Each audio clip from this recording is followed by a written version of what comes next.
मेरे पति राजीव को चलते फिरते मुझे छेड़ते हुए शरारत करने की आदत है। वह कभी गाल छू लेते हैं तो कभी कमर पर चुटकी ले लेते हैं, या भी नहीं देखते कि आसपास कोई है या नहीं। बस मेरे प्रति अपना ढेर सारे प्यार को सरेआम जता देते हैं। मेरे मना करने पर या शर्म करो कहने पर कहते हैं, अरे यार, अपनी खुद की बीवी को छेड़ रहा हूं, कोई राह चलती लड़की को नहीं। और प्यार जता रहा हूं, पटा नहीं रहा समझी जानू। बेशक मुझे भी उनका यूं प्यार जताना गुदगुदा जाता है। कभी चुपके से मैं भी उनकी पप्पी ले लेती हूं। हम मियाँ बीवी जो हैं।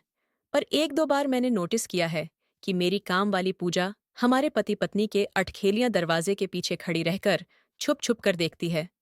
पहले तो मुझे लगा कि यह मेरा भ्रम है, पर आमतौर पर पूजा ऐसी हरकतें बार बार करने लगी थी। वैसे पूजा बहुत अच्छी है, स्वभाव भी मिलनसार और काम भी परफेक्ट है। कभी शिकायत का मौका नहीं देती।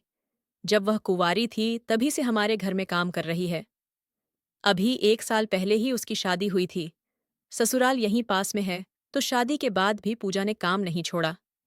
वह हमारे परिवार से घुल मिल गई है। दरअसल कुंवारी लड़कियों को ऐसी हरकतें देखने की उत्सुकता रहती है।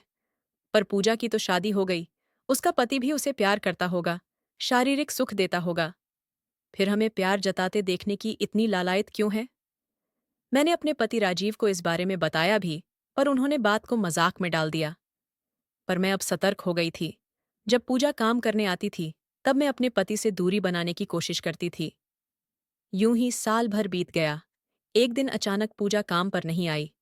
हमने सोचा कि शायद कोई जरूरी काम हो गया होगा, लेकिन अगले दिन भी वह नहीं आई। मैंने उसके पति को फोन लगाया, पर कोई जवाब नहीं मिला। मैंने राजीव से कहा, चलिए ना, पूजा के घर चलते हैं। मुझे फिक्र हो रही है, कुछ गलत तो नहीं हुआ। राजीव ने कहा, जानू, अगर कोई दूसरी काम वाली मिल गई है तो कोई बात नहीं। पर मेरे मन को चैन नहीं था। जब राजीव ऑफिस चले गए तो मैंने एक ऑटो लिया और पूजा के घर के लिए निकल गई। भारी बारिश हो रही थी।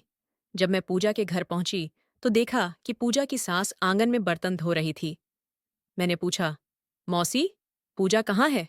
2 दिन से काम पर नहीं आई। मौसी का चेहरा बदल गया और उन्होंने कहा, ओह, वह कुल्लटा, वह घर छोड़कर चली गई है। हमें बहुत बड़ी मुश्किल में डाल दिया। मैंने हैरानी से पूछा, क्या हुआ? मौसी ने कहा, उसने किसी के साथ भागकर शादी कर ली और हमें बताया भी नहीं। अब हम उसके बिना घर के काम कैसे करेंगे? मुझे सच्चाई जाननी थी, इसलिए मैंने पड़ोसियों से पूछा। एक पड़ोसी ने मुझे बताया कि पूजा ने अपने पति से भागकर एक रिश्ते में पड़ गई थी और उसके बाद भी कई परेशानियों का सामना किया। ये सुनकर मैंने सोचा कि पूजा की शादी में कोई परेशानी जरूर रही होगी, जिससे उसने ऐसा कदम उठाया। मैंने सोचा कि पूजा को समझाना होगा। मैंने राजीव को बताया और एक काम वाली का इंतजाम किया। 2 महीने बाद पूजा का फोन आया।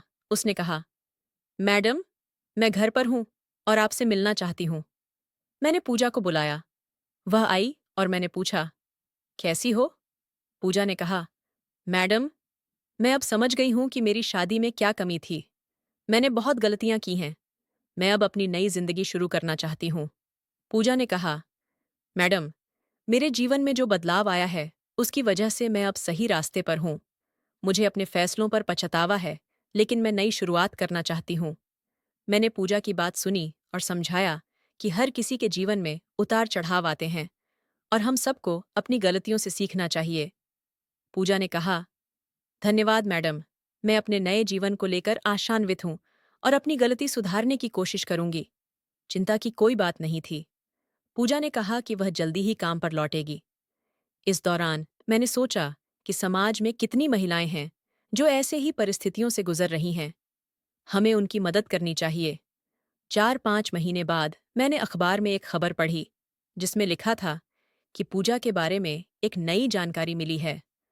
मैंने अखबार के दफ्तर जाकर संपादक को सारी सच्चाई बताई।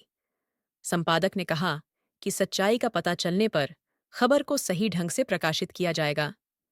दूसरे दिन अखबार में एक नई खबर आई कि पूजा ने अपनी गलतियों से सीख लिया है और एक नई जिंदगी की ओर बढ़ रही है।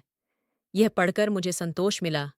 समाज में ऐसी कहानियां हमें प्रेरित करती हैं और हमें सीखने की दिशा देती हैं। मेरे ख्यालों की डोर को तोड़ते हुए राजीव ने कहा, हेलो बेबी, एक कप चाय मिलेगी क्या? मैं मुस्कुराते हुए राजीव के गले लग गई। कहानी अच्छी लगी हो तो कृपया एआई स्टोरी वॉइस चैनल को सब्सक्राइब ज़रूर करें। कहानी सुनने के लिए आपका बहुत बहुत धन्यवाद।